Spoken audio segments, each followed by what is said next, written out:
ಎಲ್ಲರಿಗೂ ನಮಸ್ಕಾರ. Welcome back to my channel. ನಾನಿವತ್ತು ಕಡಲೆಕಾಳು ಸಾರನ್ನ ಯಾವ ಥರ ಮಾಡೋದು ಅನ್ನೋದನ್ನು ತೋರಿಸ್ಕೊಡ್ತಾ ಇದ್ದೀನಿ. ಅನ್ನಕ್ಕೆ ಮುದ್ದೆಗಂತೂ ತುಂಬ ಚೆನ್ನಾಗಿರುತ್ತೆ. ಹಾಗಾದರೆ ಬನ್ನಿ ಮಾಡುವ ವಿಧಾನವನ್ನು ನೋಡೋಣ. ಇಲ್ಲಿ ನೋಡಿ, ನಾನು ಮೊದಲಿಗೆ ಕಡಲೆಕಾಳನ್ನ ತೊಗೊಂಡಿದ್ದೀನಿ. ಇದನ್ನು 5 ಗಂಟೆ ಕಾಲ ನೆನೆಸಿದ್ದೀನಿ. ಇಲ್ಲಾಂದರೆ ನೀವು ಓವರ್ ನೈಟ್ ಕೂಡ ನೆನೆಸ್ಕೋಬೋದು. ಇಲ್ಲಿ ನೋಡಿ, ನಾನೊಂದು ಕುಕ್ಕರ್ನ ತೊಗೊಂಡಿದ್ದೀನಿ. ಕುಕ್ಕರ್ಗೆ ಈಗ ನಾನು ಒಂದು 3 ರಿಂದ 4 ಟೇಬಲ್ ಸ್ಪೂನ್ ಎಣ್ಣೆನ ಹಾಕ್ಕೊತಾ ಇದ್ದೀನಿ. ಈಗ ಎಣ್ಣೆ ಚೆನ್ನಾಗಿ ಬಿಸಿ ಆದಮೇಲೆ ನೆನೆಸಿಟ್ಕೊಂಡಿದ್ನಲ್ಲ ಕಡಲೆಕಾಳು, ಅದನ್ನು ಕೂಡ ಹಾಕ್ಕೊತಾ ಇದ್ದೀನಿ. ಇದನ್ನು 1 ನಿಮಿಷ ಹಾಗೆ ಫ್ರೈ ಮಾಡ್ಕೊಳ್ಳಿ ಎಣ್ಣೆಯಲ್ಲಿ. ತುಂಬ ಸಿಂಪಲ್ ಆಗಿದೆ ಸಾಂಬಾರು ಮಾಡೋದಿದು. ತುಂಬ ಈಸಿ, ನಿಮಗೆ ಆರಾಮಾಗಿ ಮಾಡ್ಕೋಬೋದು. ಅಷ್ಟೇ ನಿಮಗೆ ರುಚಿಯಾಗಿರುತ್ತೆ ಸಾರು ಮಾತ್ರ.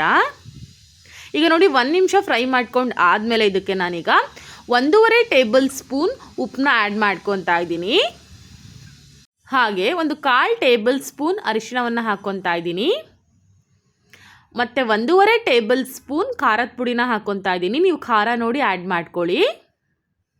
ಹಾಗೆ ಒಂದು ಅರ್ಧ ಟೇಬಲ್ ಸ್ಪೂನ್ ಧನಿಯಾ ಪೌಡರ್ನ ಹಾಕ್ಕೊತಾ ಇದ್ದೀನಿ. ಈಗ ಚೆನ್ನಾಗಿ ಒಂದ್ಸತಿ ಇದನ್ನು ಮಿಕ್ಸ್ ಮಾಡ್ಕೊಳ್ಳಿ. ಈ ಥರ ನೀವು ಸ್ಟಾರ್ಟಿಂಗಲ್ಲಿ ಉಪ್ಪು ಖಾರ ಹಾಕೋದ್ರಿಂದ ಕಡಲೆಕಾಳಿಗೆ ತುಂಬ ಚೆನ್ನಾಗಿ ಉಪ್ಪು ಖಾರ ಎಲ್ಲ ಹಿಡಿಯುತ್ತೆ.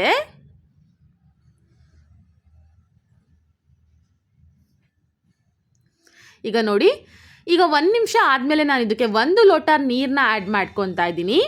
ನೀರನ್ನ ಆ್ಯಡ್ ಮಾಡ್ಕೊಂಡು ಮತ್ತೊಮ್ಮೆ ಇದನ್ನು ಚೆನ್ನಾಗಿ ಮಿಕ್ಸ್ ಮಾಡ್ಕೊಳ್ಳಿ. ಮಿಕ್ಸ್ ಮಾಡ್ಕೊಂಡು ಆದಮೇಲೆ ಒಂದು 15 ಮಿನಿಟ್ಸ್ ಇದನ್ನು ನಾನು ಮುಚ್ಚಿಡ್ತಾ ಇದ್ದೀನಿ, ಲೋ ಫ್ಲೇಮ್ ಮಾಡಿ. ಇಲ್ಲಿ ನೋಡಿ, ಒಂದು ಜಾರ್ನ ತೊಗೊಂಡಿದ್ದೀನಿ ನಾನು. ಜಾರ್ಗೆ 1 ಬೌಲು ಕಾಯಿ ತುರಿನ ಹಾಕ್ಕೊತಾ ಇದ್ದೀನಿ. ಹಾಗೆ ಒಂದು ಸಣ್ಣ ಈರುಳ್ಳಿನ ಹಾಕ್ಕೊತಾ ಇದ್ದೀನಿ. ಹಾಗೆ ಒಂಚೂರು ಬೆಳ್ಳುಳ್ಳಿ, ಶುಂಠಿ, ಒಂದು 5 ರಿಂದ 6 ಲವಂಗ, ಹಾಗೆ ಒಂಚೂರು ಚಕ್ಕೆ, ಮತ್ತು ಒಂದು 3 ಟೊಮ್ಯಾಟೊನ ತೊಗೊಂಡಿದ್ದೀನಿ. ಅದು ಕೂಡ ನಾನು ಜಾರ್ಗೆ ಆ್ಯಡ್ ಮಾಡ್ಕೊತಾ ಇದ್ದೀನಿ. ಈಗ ಇದನ್ನು ನಾನು ಗ್ರೈಂಡ್ ಮಾಡ್ಕೊಂಬರ್ತೀನಿ, ನೀರನ್ನ ಆ್ಯಡ್ ಮಾಡ್ಕೊಂಡು. ನೋಡಿ, ಈಗ ಗ್ರೈಂಡ್ ಮಾಡ್ಕೊಂಬಂದಿದ್ದೀನಿ.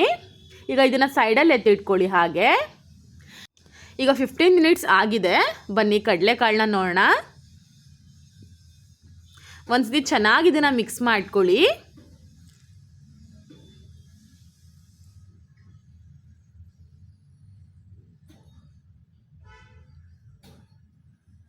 ಈಗ ಮಿಕ್ಸ್ ಮಾಡ್ಕೊಂಡಾದ್ಮೇಲೆ ಮಾಡ್ಕೊಂಡಿದ್ವಲ್ಲ ಮಸಾಲೆನ, ಅದನ್ನು ಇದಕ್ಕೆ ಆ್ಯಡ್ ಮಾಡ್ಕೊತಾ ಇದ್ದೀನಿ. ಹಾಗೆ ಒಂದ್ಸತಿ ಚೆನ್ನಾಗಿ ಇದನ್ನು ಮಿಕ್ಸ್ ಮಾಡ್ಕೊಳ್ಳೋಣ.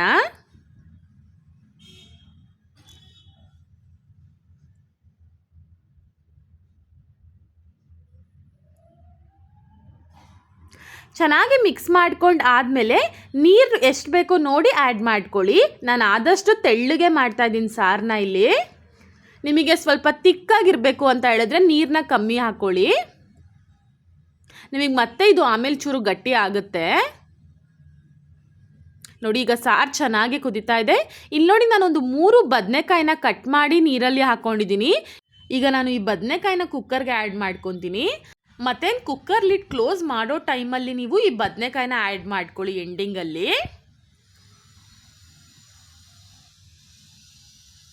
ಈಗ ನೋಡಿ, ಒಂದ್ಸತಿ ಚೆನ್ನಾಗಿ ಇದನ್ನು ಮಿಕ್ಸ್ ಮಾಡ್ಕೊತಾ ಇದ್ದೀನಿ.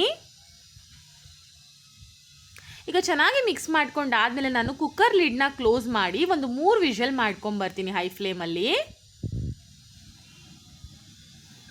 ಈಗ 3 ವಿಷಲ್ ಆಗಿದೆ. ಫ್ಲೇಮ್ನ ಆಫ್ ಮಾಡ್ಕೊತೀನಿ ನಾನು. ಈಗ ಬನ್ನಿ, ಕುಕ್ಕರ್ ಕೂಡ ತಣ್ಣಗಾಗಿದೆ, ನೋಡೋಣ.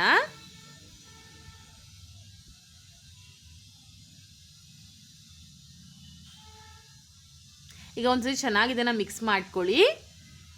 ನೋಡಿ, ಕನ್ಸಿಸ್ಟೆನ್ಸಿ ಕೂಡ ಸ್ವಲ್ಪ ತಿಕ್ಕಾಗಿದೆ.